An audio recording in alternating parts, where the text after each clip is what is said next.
ఏంటి పొటాటోస్ తీసుకొచ్చింది అనుకుంటున్నారా? అదేనండి చిలకడ దుంప. ఈ చిలకడ దుంపతోటి లడ్డు ప్రిపేర్ చేసేద్దాం రండి. ఈ చిలకడ దుంపలకి చక్కగా నీట్గా పీల్ చేసేసుకుని వాష్ చేసుకుని గ్రేటర్ తోటి సన్నగా తురిమేసుకోవాలి. ఈ తురుమును ఒక కప్పులో తీసుకుని నా దగ్గర చిన్న కొబ్బరి ముక్క ఉందనమాట. ఈ లడ్డుకి అడిషనల్ టేస్ట్ కావాలంటే కొబ్బరి తురుము ఉండాల్సిందే. ఒక కప్పు బెల్లం తీసుకున్నాను. ఇవి ఒక 2 కప్పులు అవుతాయి అనుకుంటా తురుము.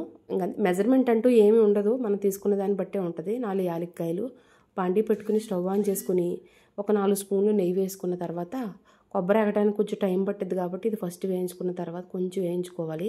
తర్వాత ఈ పొటాటో తురుము ఏదైతే ఉందో అది కూడా వేసుకుని చక్కగా స్లో మంట మీద స్లోగా వేయించుకోవాలి.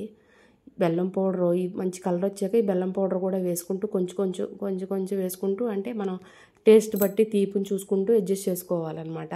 ఈ పొటాటోలో ఉన్న వాటరే బెల్లం పౌడర్కి కరిగి పాకం రావడానికి సరిపోయిద్ది.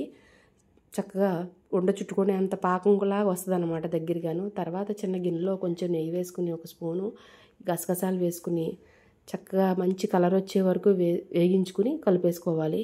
బాగా కలవాలన్నమాట. ఈ మిక్స్లో ఇవి పంటికి తగిలి మంచి టేస్ట్ వస్తాయి. తర్వాత యాలక్కాయ పౌడర్ కూడా వేసుకుని ఇదంతా చల్లారిన తర్వాత మంచిగా బాగా కలుపుకొని చిన్న చిన్న లడ్డుల్లాగా చేసుకోవడమే.